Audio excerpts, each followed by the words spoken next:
Thank you for joining us for The Drive Back, the movie podcast where we imitate our favorite thing to do after a movie, which of course is to talk about it on the ride home. I'm Garrett, and as always, I'm joined by my good friend and co-host, Adrian. Hey, what's up? And today, we're going to be taking a look at another Rewatchables.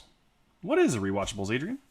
A rewatchable is where both Garrett and I have both seen this film, however long ago, but both of us have definitely seen it, and we give it a quick old rewatch to see if it's still worth it or not. That is absolutely correct, and we've got one today. We were initially going to be watching The Abyss, but due to availability and ease of getting access to watch it, we had to change what movie we were watching at the last minute. So today, we are actually watching Avatar. The one with the blue people, not with the bald kid who has superpowers. So, all of this and more coming up on The Drive Back.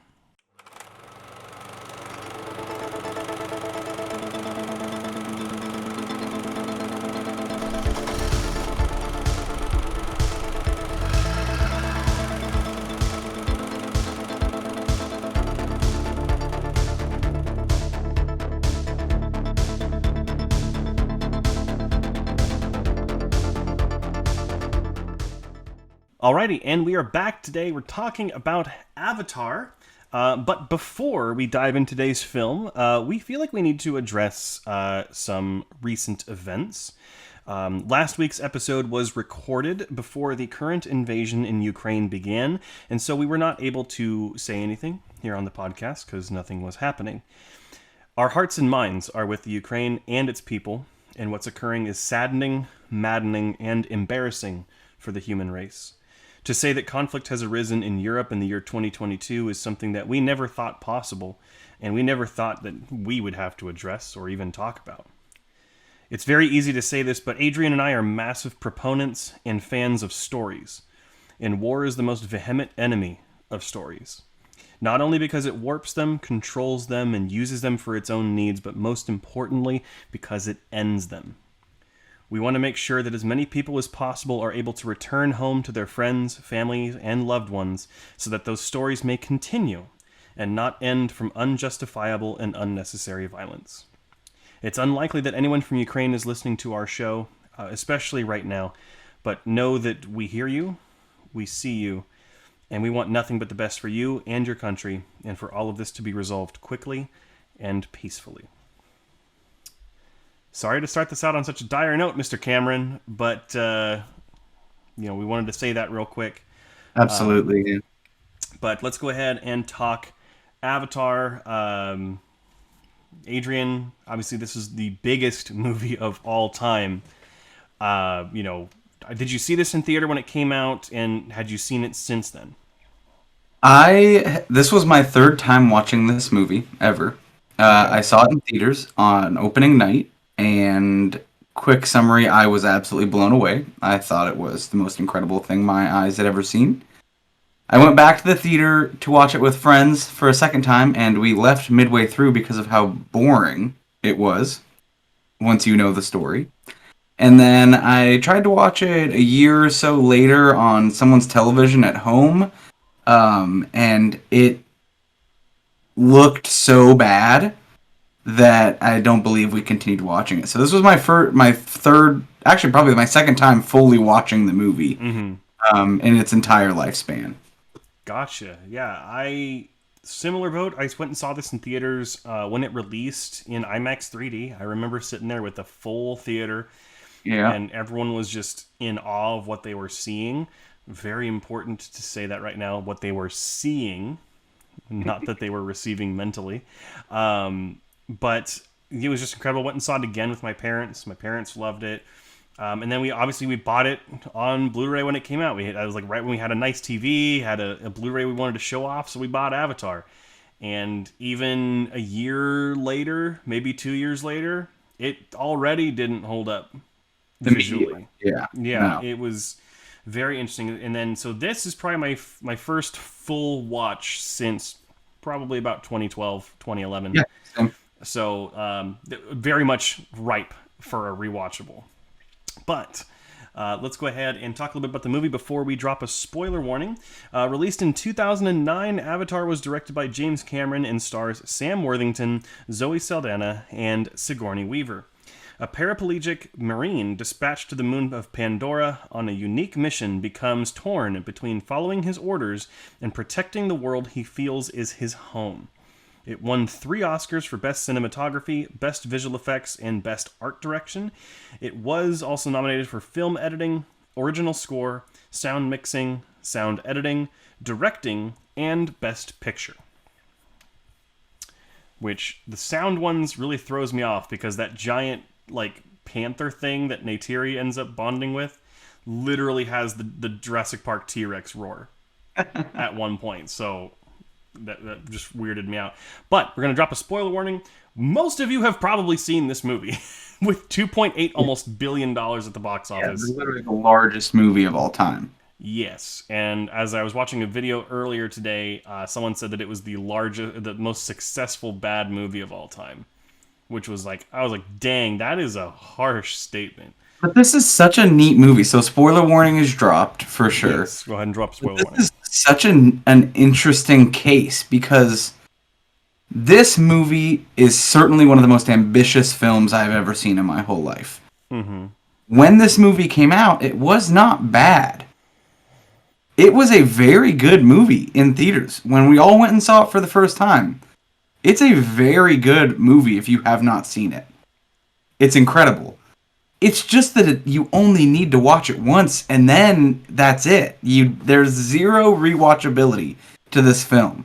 And that is part of what makes a movie good, is that ability for people to come back over and over again and experience the same thing. And this movie loses it all after the first watch. Yeah, it honestly, it's weird because like you watch it the first time and you're in awe visually and just like story, everything. Yeah, everything is firing. I will say, to spoil a later thought that I have, I wasn't even impressed with the story on the first watch. Interesting. I mean, we'll get into that in a little bit, but like visually, this was incredibly distinct, and it was like a visual masterpiece.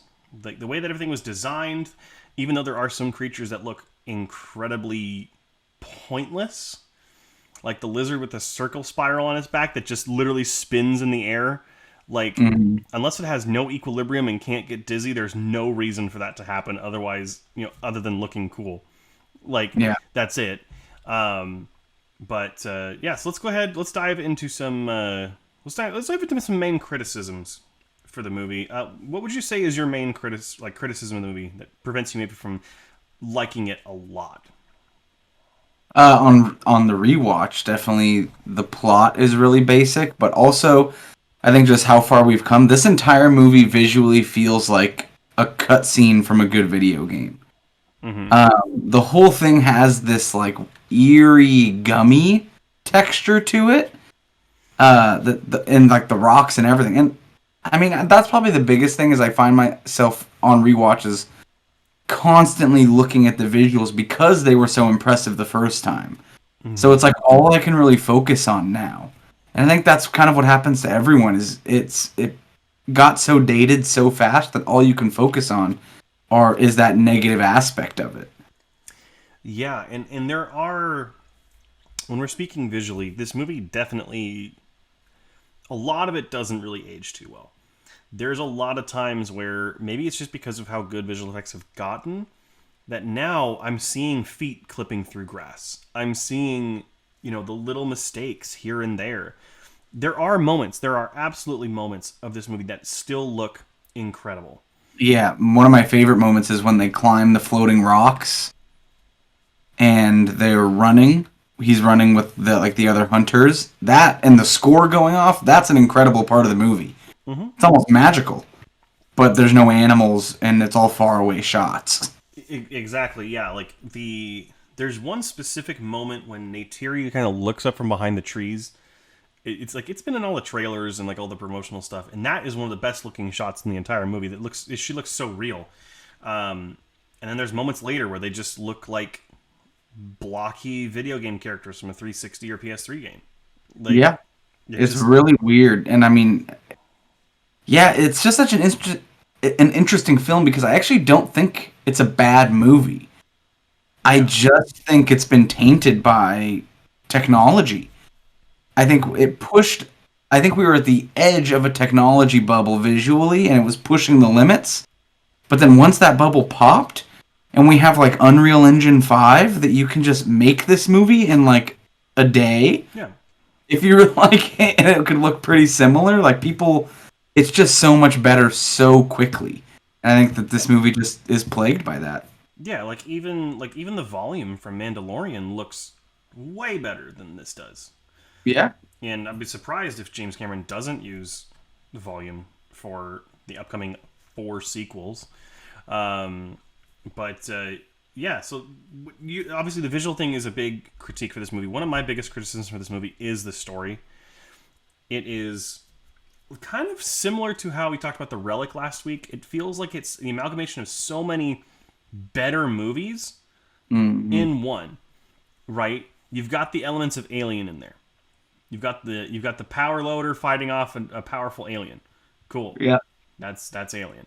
You have the soldier sent in to with the native population to learn their ways and to learn their culture and ends up becoming one of them. Dances with Wolves did it better. You have that said character falls in love with the daughter of the chieftain. Pocahontas did it better. Like it dilutes in like even like the like it's kind of just the day and age we live in, but like the overly political messages within this, like Yeah. well, obviously environmental is the biggest part of this movie. Man versus nature is a huge part, but also like there's a video I was watching where it was by a channel called The Critical Drinker, and he brought up the moment when all of the human ships shoot the tree down. That big, huge moment. Yeah, and likened it to 9/11, which I hadn't even thought about before as like a pretense for war kind of a thing. Like, Okay. maybe it's a little heavy-handed on the political message, but I mean, the way he described it, I was like, okay, sure. But like, it just the story is just an amalgamation of all these different things, and it would really help. It could be a basic storyline if you had good performances, which they don't. They hired a mannequin to play the main character. What? As like Sam Worthington is not a good actor. I'm sorry. Really? Okay. Interesting. I think it was James from Funhouse. For something they were talking about when Sam Worthington came up and he said, "Oh yes, America's most boring actor." Like Wow. he's I hate to take from Critical Drink again. He's a plank of wood. Like there's like no emotion in him at all, really. And yes, he's playing like this soldier type, but I never feel attached to him. Like Yeah, I think that just comes from his monotone speaking cadence. maybe I can definitely see that. Like his monologues are very flat a lot of the time. yeah. Which this movie also it also pulls from Apocalypse Now for sure, with like the voiceover, inner monologue comments throughout. Yeah. Yeah. I mean, like as far as like the performances go, I mean, Michelle Rodriguez is Michelle Rodriguez in this movie. Yeah. It's she's Rudy? Is that what her name is? Rudy, Trudy, something like that. Rudy's- But she's literally just Letty from Fast and Furious, just in space. Yeah, I can see that. I mean, Sigourney Weaver, and she's always awesome. So I think she did really well, actually. I mean, she had a pretty complex character and did pretty well with it. Yeah, definitely. And probably, I would say it's kind of weird because like the performance isn't especially amazing, but Stephen Lang is Colonel Quaritch, the villain in this movie. I love him. I thought he was great. Like he's not the most like interesting villain, but he's threatening, and the nonchalantness he treats everything. Like they're shooting down the home tree or whatever, and he's just sitting there sipping on his coffee as missiles are flying by. It's just really cool imagery with his character. Yeah, they did a lot of really cool images and shots and cinematography and stuff, but that's kind of my whole gist of this movie. Is I actually like to me the acting wasn't terrible. Like the storyline to me isn't terrible. So it's not a bad movie. It's just like when you put it all together, you only need to see it once, and that's it. If you haven't seen it and you're here, I don't know how you got here without seeing it. You're probably a reckless soul. But if you haven't, go watch it the first time. You'll probably be blown away by the movie. Just in terms of kind of the scale of it and what it does and stuff. The visuals are kind of iffy now, but I'm sure you would like it. And then I bet you will never watch this movie again in your whole life.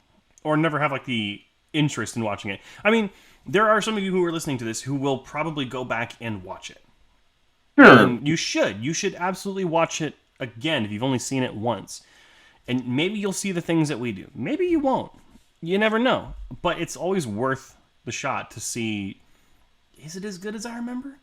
Then maybe this is a 2-watch movie, and that's it. I'll give you one more watch because You get one free pass.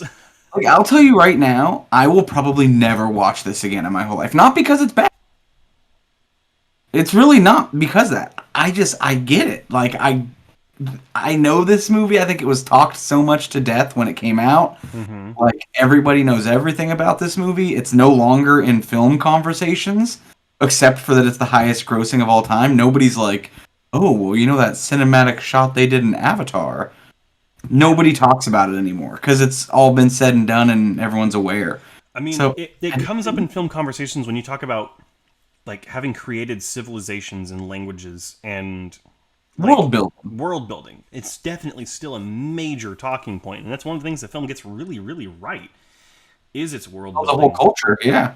But again, it's just after one viewing, it's just not interesting. What I will say does warrant rewatching is the final battle is still a lot of fun.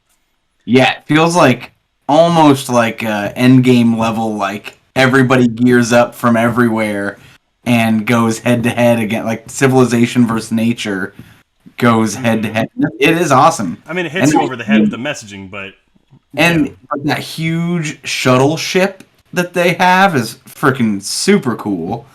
Even though it looks like a PS2 graphic, but yeah. But that's kind of thing, like but it's such a cool concept. Like the movie tried and succeeded when it came out. It just falls apart when you rewatch it. Yeah, but specifically during that final battle when they start all flying in, and then I think Quaritch is like, all right, weapons free, and then the music pumps up right as all the human ships just start firing all over the place. Oh, I will never get that image out of my head. It's been in my head for 13 years now since the movie first came out. It's amazing. There's a lot to this movie that is really, really cool, and again, pushing that boundary. I think it might just be one of those things where this movie is so in its own league of film that it might, and I don't want to, it's a weird word to use, but overwhelming in the sense that all of your senses and synapses and dopamine go off the first time you watch it, and it will just never get there again. Maybe it's like taking ecstasy. Like you went to the movie theater in 2012, had the most mind-blowing film experience of your whole life, and then you go back to that same drug and it's like, it's not as cool as I remember it. It's just, it's definitely not as cool as you remember it. But I think it's oversaturation. It might just be that when we all saw it, it was again, the most mind-blowing, everything going for it, never seen before, incredible, and then you've seen it. It's the pinnacle of those movies where it's like, I'm glad that I've seen it, but I'll never watch it again. Yeah, and you should see it if you haven't. Yeah, absolutely. You should. It's definitely a pinnacle of filmmaking for many reasons, but it's just, I think it's just oversaturation of film itself. Exactly. Yeah. I think it's just, it does what it it tried to do so much, and it succeeded on part of it. So yeah, it's such an interesting film, especially rewatching it. It's it's not bad, but I just don't care anymore. Yeah. It's just the veneer of amazement has just wiped away. But yeah, let's. I got really nothing else to say about this movie. I don't know if you have anything else you want to add in. While watching it, I definitely found myself wishing that they had flushed out a video game for this a little more. I think it'd be really cool to partake in just the nature side of the story without the whole war thing, or maybe that happens at the end of the game, but just to be immersed in the native culture, I think would Oh, have been really, really cool. well, we are getting a Avatar game. Well, they made one already. No, there's a new one coming from Ubisoft, and it's going to be an open world Well, game. that sounds so. They're definitely it's the Assassin's Creed engine, I'd imagine. Oh, yeah, probably. Yeah, I We'll imagine see. it's literally, Assassin's Creed Pandora. dude. That's literally probably what it's gonna be. I can't imagine it being anything else. But I definitely would play. Like, I want to be immersed. I want to run around, and I want to climb the trees, and I want to fly the creatures, and that's all super cool. World building is awesome. So I hope we get more fleshed out. I know we're getting a second movie, and then a third, and a fourth, and a fifth. But Second movie's I'm, supposed to be coming out this December. which is crazy that we have zero info on it. Well, yeah, I think it's really going to hype up in the months leading up to it. I honestly, though, here's the question: do you think it will do as well as the first movie? Yes. Really? I think as much as everybody's over this first one, you're not going to want to be the guy that doesn't see Avatar 2. Like, I will say, I am more excited for Avatar 2 than I think I ever was for Avatar 1. agreed. Well, I don't think we really knew what Avatar 1 was. Yeah, I mean, even with the hype leading up, like, oh, it's the same, it's James Cameron, it's his next movie. He's been working on it for years, and we've had 12 years to wait And for this movie.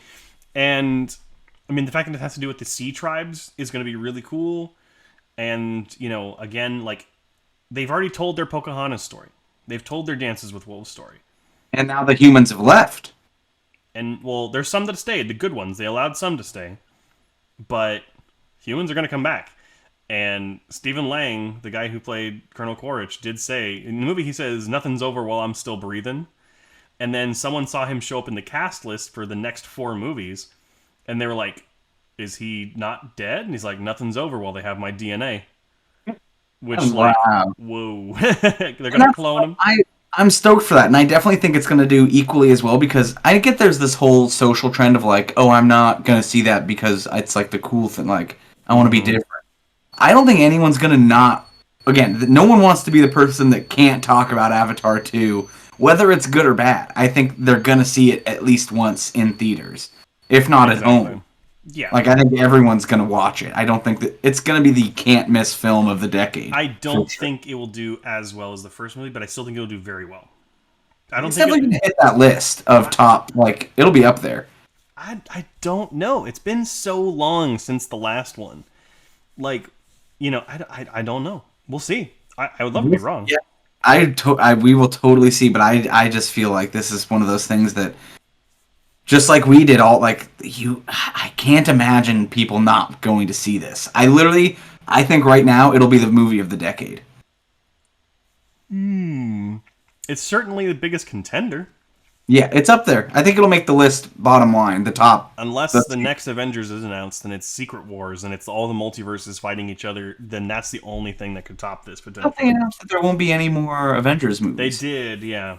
So we'll have to wait and see. But yeah, I do feel like this will at least make the top 10 of all time list for sure. Avatar 2, I definitely think it'll make it on this, unless it's a major flop. Like if it comes out and it's absolutely terrible and word spreads quickly from pre-screenings that it's bad, then obviously not. But I think it's going to go pretty well. Yeah, exactly. But let's go ahead and dive into some final thoughts before we end this week's episode. You always go first. I'll go first this time. As far as final thoughts go, I think that, there's a lot that Avatar tries to do, and I would say it succeeds on about half of it. Its visual effects were revolutionary for the time. They don't hold up now. The story is not all that interesting, but there's still just this sense that, like, you watch it and you're like, it still feels special. It did for the time, and it kind of brings some nostalgic feelings back. But then again, a lot of it hasn't aged well. It's a little bit too long, but I really, really went back and forth on what I was going to score this movie. Every time I wanted to give it like a higher score or a lower score, I kept fighting with myself. So I did. You know what? We're putting it in the middle. I gave it an even 50. Wow. Because I think this movie is 50-50. I think there are times when I'll go back and watch it and I will enjoy it, and there are times that I'll go back and watch it and I won't enjoy it. It's really a flip of the coin for me on this movie. Yeah. So, And I mostly agree. I think this movie, I view it better on this rewatch than I did when I rewatched it shortly after it came out. I feel like I was able to look at it through more of like a, what did this movie do for everyone? Like, what is this film? And I viewed it slightly better on this watch because I understood how impactful it was and how times change, and it's definitely a victim of technology and us having these new bubbles that we're in where things are just able to look so real all of a sudden. Where like even playing video games is like 4K realistic textures and stuff, and it's like we didn't have that when this came out. yeah. So because of that, I gave this movie a 65. I think it really tries a lot of things, and it gets a lot right. It just also gets a lot wrong, and they don't hold up. So worth the single watch to me. Makes sense. But that's going to bring us to an end for this week's episode of The Drive Back, talking about Avatar. I know it was supposed to be The Abyss, but it's Avatar. Adrian, as far as following us online, I'm sure people out there would love to know where they could find us and where they could see your cat pictures. And I don't post a lot. Speaking of which, there's a cat trying to get out of your window right now. Is that Maple? That's Maple. Everyone say hi to Maple again. We said hi last week. But where can people find us online, Adrian? Oh, nice The Drive Back podcast on pretty much everything. If you're here on YouTube, go ahead and subscribe and follow. We post every Monday. Hit the bell so you get those notifications, and you can always find out what movie we've watched now. Any podcasting app you want to use, we're all over the place, but at the Drive Back podcast, those 5-star reviews really, really help. And then on Instagram, the Drive Back Podcast. You guessed it. We post whenever we have a new episode, and we also have our own Instagrams linked there. So if you want to go ahead and figure out what we do on the day-to-day or month-to-month, however often we end up posting, but we're over there. So go ahead and give us a follow. That is absolutely right. And also, before we end, I do want to mention one more thing about Avatar. If you haven't seen the SNL skit about Papyrus, it is the funniest. One of the funniest sketches. It's with Ryan Gosling, and he becomes obsessed with that the font they use for Avatar is just Papyrus. And he like goes on this investigation of like the biggest movie of all time. They couldn't even create their own font. They just entered Papyrus and typed Avatar, and that's the title. Oh, you gotta love it. So that's make sure you guys follow us online to get some updates, letting us know when we're posting. Next week we have the return of our new episode type, which is Phone a Friend. And next week we have a friend of the show. His name is Matt, and Matt has asked that we watch Driving Miss Daisy with Morgan Freeman. So we will we be turning a new leaf and have like a classic film with some high scores, or are we gonna stick to the middle of the pack as we have been for the last couple of episodes? We'll have to wait and see. You'll have to almost subscribe and know when we post that. But that's going to be next week. Thank you so much for watching. Thank you so much for listening. We love you so much, and all the support out there going to Ukraine. We'll see you guys next week. Thank you for listening to this episode of The Drive Back. Make sure to be on the lookout for new episodes every Monday, and make sure to follow us on social media.